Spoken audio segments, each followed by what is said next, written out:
Numwe mu banyarwenya bakunzwe hano mu gihugu cy'u Rwanda, numwe mu banyarwenya bafite amazina akomeye. Mwibutse yuko ari nawe washyize imbaraga mu buryo cyangwa muri systeme yo gukina filime zisekeje buri gukoreshwa kuri uyu munsi wa none, akaba yarabizamuye bikagera kure. Mbere yaho rero ni ibintu bitari bikunze gukurikiranwa cyane, gusa akaba yarabigejeje kure. Amazina ye rero bamwita Kanyabugande Olivier, wamamaye ku izina nka Nyexo mu gihugu cy'u Rwanda. Akaba yaramaze gufatisha imitima y'abakunzi ba komedi cyangwa filime zisekeje hano iwacu mu gihugu cy'u Rwanda.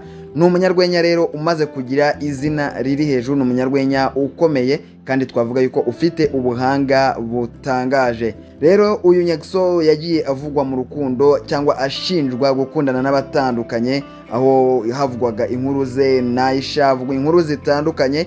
Gusa mu minsi yatambutse mu kwezi kwa gatandatu nibwo yatangiye kugenda abishyiraho umucyo mu buryo bwimbitse. Gusa kuri uyu munsi ho bikaba byabaye ibindi, nicyo kinzanye hano kugira ngo tubiganireho.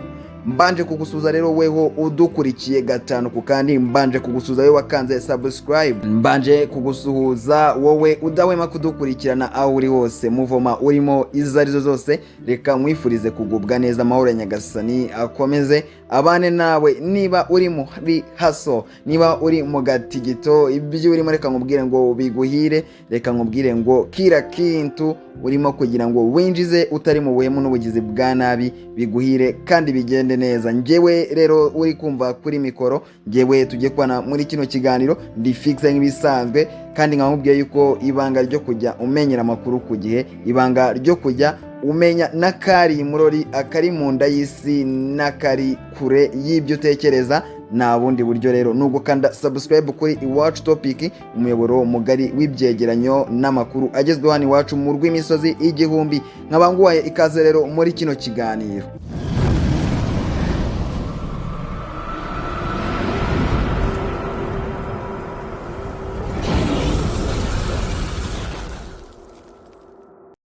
Nari nkubwiye kuri Nyexo rero cyangwa Kanyabugande Olivier bitewe nuko ushaka kumwita, gusa uyu Kanyabugande Olivier yamamaye cyane ku izina rya Nyexo, niryo mvuga ugahita umumenya.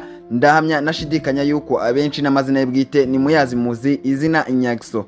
Yamamaye abakinira komedi zari zimeze neza cyangwa filime zisekeje, twagiye tumubona dukinira ngo iyo utinye mbwa ukihagararaho, umubyeyi w'ikirara ari kumwe na ba Patino, azamukana n'itsinda rinini ndetse bose ubona yuko ari abantu bahiriwe ku munsi wa none. Ariko Nyexo muri bose niwe waje gukomeza kwitirirwa ibi bintu, niwe twavuga yuko igitekerezo kinini cyari cye, nubwo habayemo gukorana na bagenzi be, ariko twabonaga yuko nshinganwa yari Nyexo. Rero Nyexo ni umusitari kandi ni umujene umeze neza cyane, ariko ntango twari twakabonye inkuru zeruye zitubwira ku mukunzi wa Nyexo, ntango ari amakuru ahagije twavuga yuko twari dufite. Yego byashoboka yuko hari amakuru agiye wumva atandukanye, abo bagiye babyinira yuko ari abagore cyangwa abakunzi be, abo bagiye bamuserereza, inkuru zagiye zibaho zibihuha zivuga n'ibitari byo, ariko Nyexo ubwe yaje kubyishyiriraho umucyo.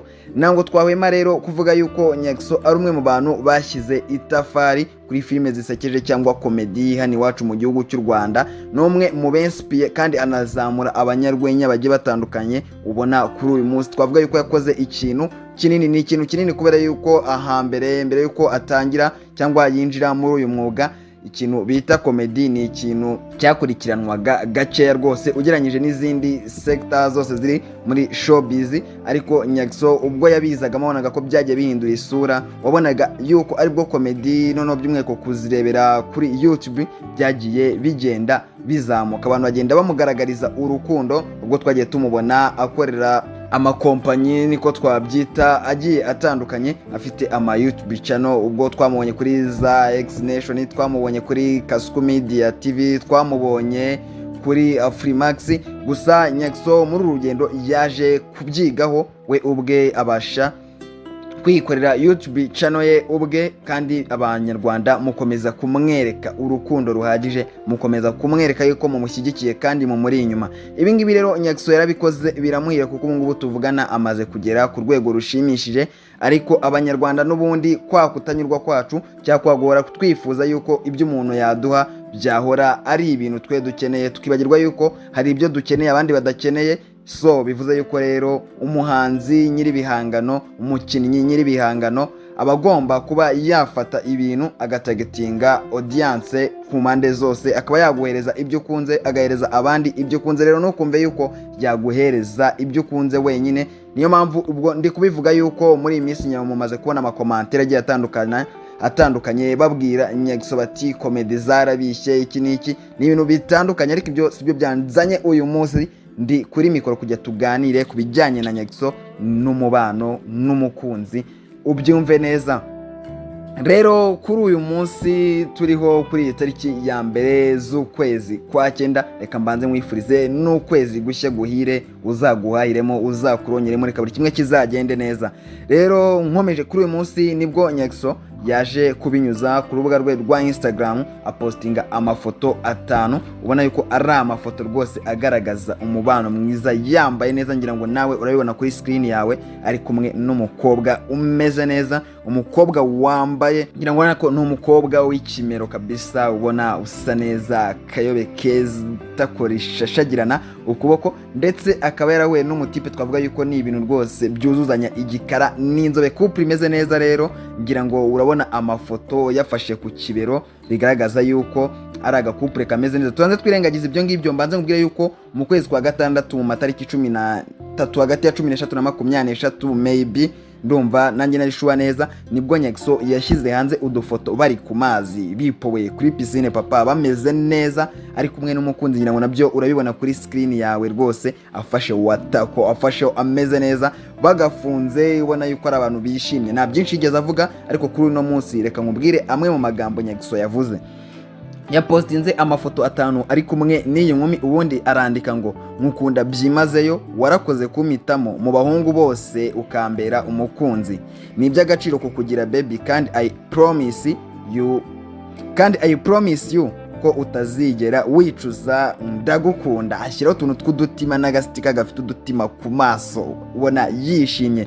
Abantu batabyumvishe neza rero, aho avuga ngo kandi I promise you ndagukunda, avuga ati kandi I promise you kutazigera wicuza, abamubwiye ati ndagusezeranya yuko utazigera wicuza, muri make utazicuza kunkunda, bijyane muri iyo sanse. Undi aramubwira ati ndagukunda, abanza agatima ndagukunda ayifungisha udutima 2, agatima kamwe ku ruhande kandi karasoza, undi ashyiraho agastika kasetse, ubona kanezerewe, undi nudutima hejuru.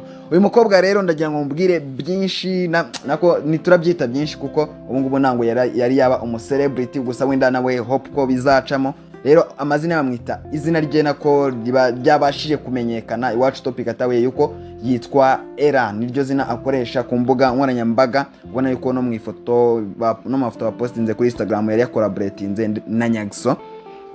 Rero akaba ari umukobwa ukora mu bintu byo kuyobora no gutunganya amashusho, akubwira yuko serivisi zose zijyanye na video yazitanga. Akaba akubwira yuko kandi bijyanye no kweditinga application cyangwa software yari yose waba ukoresha arahari, ngo ntuzagotwe utamuhaye icyo kiraka. Nta byinshi mvuga rero, nagiraga nkubwire inkuru za Nyakso n'urukundo rwe. Ese wowe uzumvisha ute? Ese wowe urabona uru rukundo ruzaramba? Bizaba prank nk'abandi bose, cyangwa n'igihuha kigendera tubimenye? Umuhungu ari kuryarya umukobwa, umukobwa ari kuryarya umuhungu, nango tugamije gusenya urukundo rwabo. Gusa niba ari ukubibona, tanga igitekerezo cyawe unyujije muri comment section.